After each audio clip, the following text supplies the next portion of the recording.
One important fact about the events that are currently taking place is that everything that is happening right now is what is going to lead to the worst future for everyone. The same future that Boruto saw and what led to him making his appearance in Boruto TBV Vortex. This is what he was warning everybody about in Boruto TBV Vortex Chapter 2. Now, with everything that we see take place in this chapter and all the new information we get, and Kurama himself saying that the worst future is about to lead up if Himawari doesn't step up, what we're seeing taking place is all the small events and all the key things that are necessary taking place for the worst future to come to be. And this future has to do with the Shinju, but I wouldn't say that it is only the Shinju's fault. We know that Boruto came to the village because he had an idea of what the future would be. This could be through his own Otsutsuki powers, but it is most likely through the ones of Momoshiki, as we literally saw Momoshiki cause Boruto to see the future in chapter 75 due to their minds merging. With all of that happening prior to the time skip,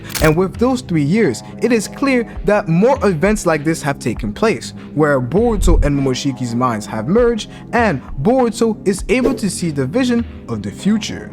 However, that vision is not 100% clear to Boruto, as just like we saw in chapter 75, it is only some key events that Boruto is able to see. So most likely, Boruto saw the creation of characters like Hidari and Jura, but did not see exactly what led up to it. And he must have most likely seen some people die, whether this be Inojin, the Leaf police force that we see die early on when Jura and Hidari make his way. And if this is truly the worst future that Boruto is talking about, this could be the future where the Leaf village is destroyed. Everything that we're taking place is setting up for that worst future. And it has to do with the Shinju and their curiosity. Their constant desire for knowledge is what is driving the Shinju at the current moment, as they don't really have a goal that they're trying to figure out. They are not in that stage of their progressions as living creatures. As with all of the information that we are given about the Shinju right now, it seems like they are only focused on getting more knowledge and answering the questions that they have. However, just like Jura said, the more you read, the more knowledge you acquire, the more questions start to pop up. And this is why Jura wants to devour Himawari to get some of these questions answered. As when he devours Himawari, as we see him try to do in this most recent chapter, it seems like he may get the information that he has been looking for, which tells us that by absorbing different people, he may end up getting the person's memories alongside the abilities that other characters like Hidari were able to get from the people they were born from. However, this cycle of knowledge is one that is endless. As I have just said, the more knowledge you have, the more questions start to appear. So it means that the Shinju as a collective will always be thirsty for knowledge, and this cycle will keep repeating, leading to the destruction of the planet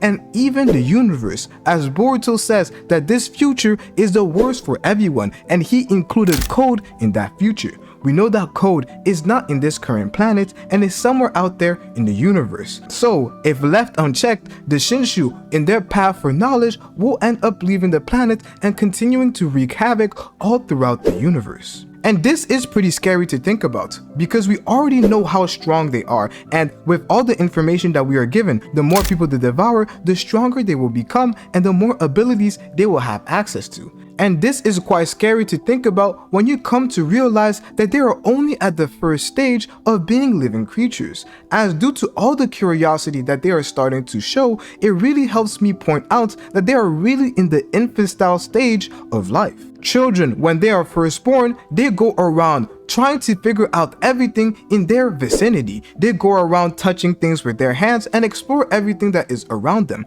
This is quite similar to what the Shinju are doing.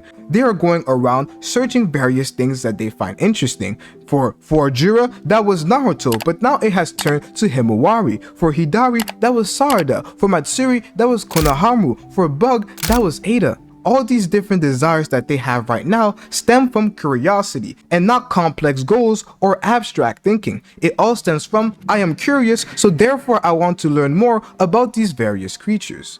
So we end up seeing Jira and Hidari end up coming to the village due to that curiosity that is driving them. That curiosity and form of ego is even greater than their will to eat Otsutsuki's like Kawaki and Boruto. Jira literally tells us this and is one of the reasons why Boruto was able to escape, because their curiosity was even greater than their desire to eat Otsutsuki's like they were created to do.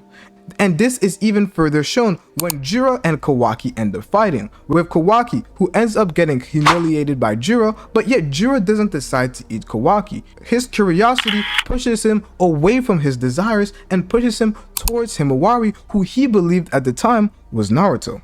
But this becomes even more problematic when we think about the fact that this is still the first stage of discovery, as the next few stages that the Shinju will have to go through is one that has to deal with personal discovery and building a sense of identity, which is where they will probably start to create their own goals and we will truly see their true personality. As right now we have Jira and Hidari who don't even know how to communicate. We have a Jira who in chapter 10 tells Hidari the specific tone that he is supposed to use when talking to various people. Even when we're seeing them first come to the village, Jira and Hidari are attempting to be more human in the sense that they are trying to copy the various things that they have learned throughout the multitude of books that Jira had access to somehow, probably through the claw marks he was picking out books here and there. We see them learn various sorts of speech through these books that they are reading.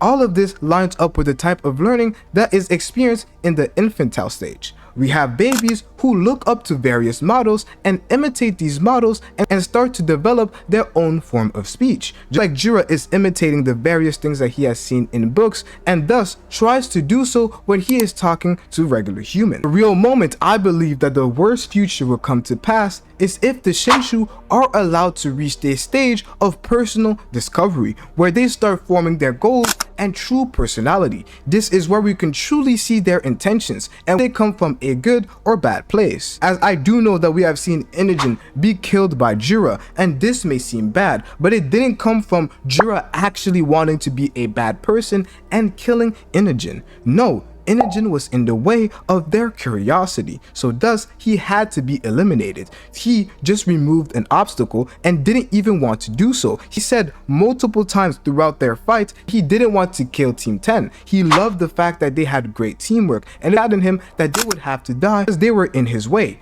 This way of thinking is not really flawed, and we cannot get a good grasp of whether they are supposed to be good, whether they have good intentions, whether they want to help the planet. We do not have a grasp of that at the current moment, and that is because they are still in that baby stage of thinking and only focusing on their curiosity.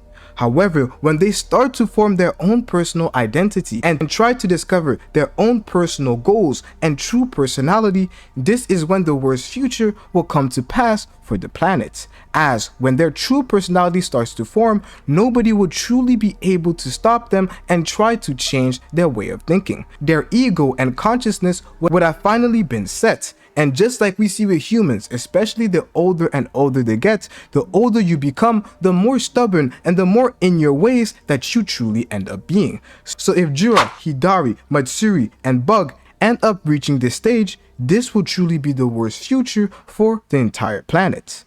People are already dying left, right, and center, and Boruto is unable to prevent it from happening. He did say that he wanted to make sure that the worst future didn't come to be, which is one of the many reasons why he ended up fighting Code, using his Uzuhiko, and forcing himself to fight all four Shinju at the same time, while risking the planet's life when it came to him potentially getting eaten by the Shinju.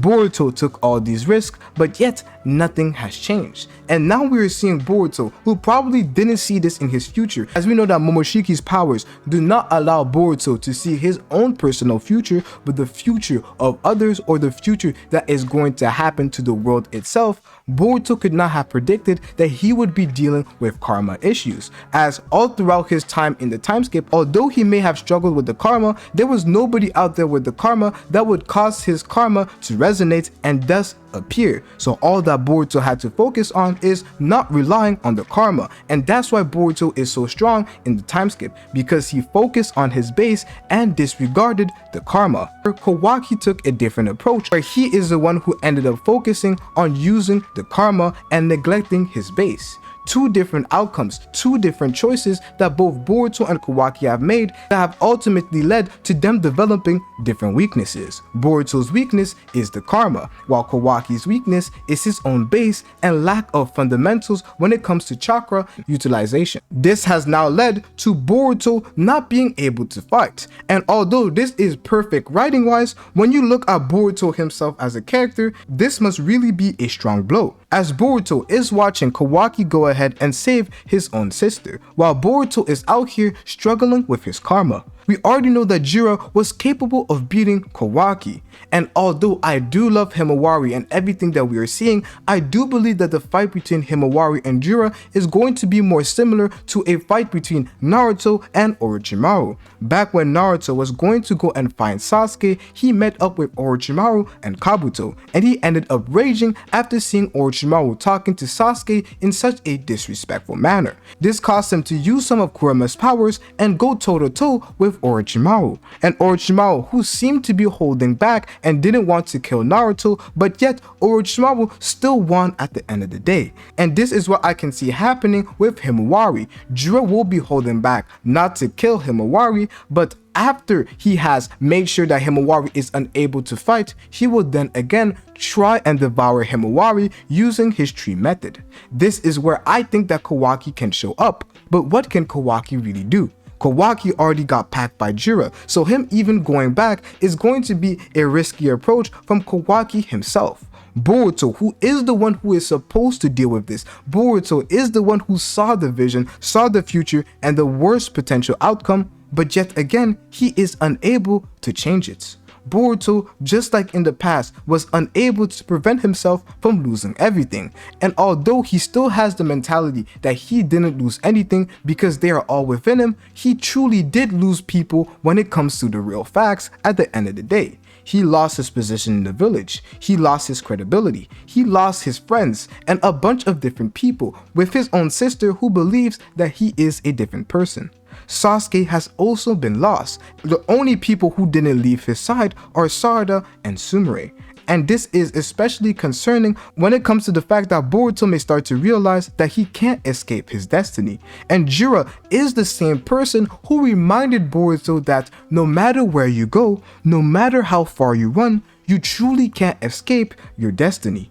All of this and all the information that he has been hearing from Momoshiki, who is probably consistently telling him and reminding him of the fact that, yeah, you are consistently losing people. Yeah, Sasuke has died too, and when he comes to the village, everybody is against him. All these different things and this theme of destiny, Boruto may be forced to realize that he truly cannot change the future. And if Boruto cannot change the future, why then continue? And this will be the perfect moment for Momoshiki to come and take control of Boruto's body and truly enact the worst future to come to be. Because Boruto is left with two options right now. Either he doesn't go and fight and then ends up seeing everybody get killed by Jiraiya and Hidari, or he ends up going to fight and risk being the one to kill everybody by Momoshiki taking control.